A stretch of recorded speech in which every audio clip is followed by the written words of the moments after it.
So guys, today magluluto tayo ng cabbage na lalagyan natin ng itlog. At ito ang ating cabbage na hiniwa ko ng maliliit na strips.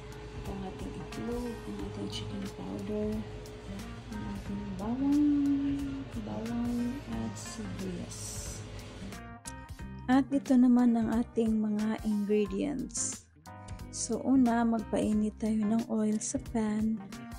At kung mainit na siya, ilalagay natin ang ating sibuyas o unahin ng sibuyas kasi mas matagal siyang maluto. So, isote lang siya hanggang sa maluto, hanggang sa lumambot.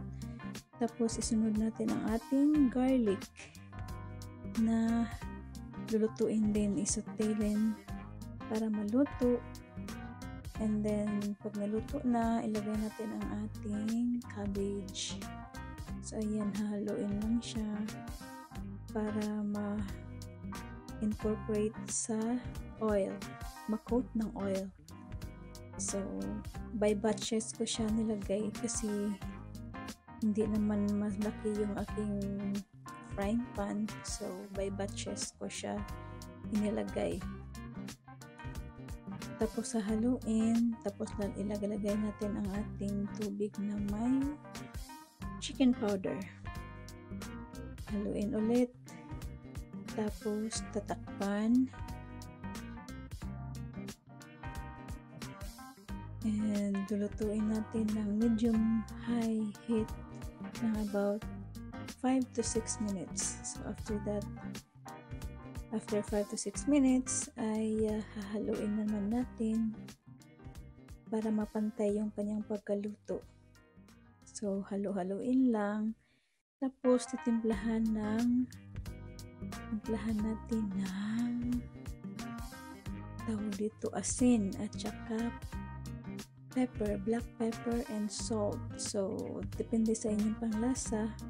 So, sa akin yun, kunti lang kasi ayoko nang maalat. Tapos, haluin para matimplahan lahat.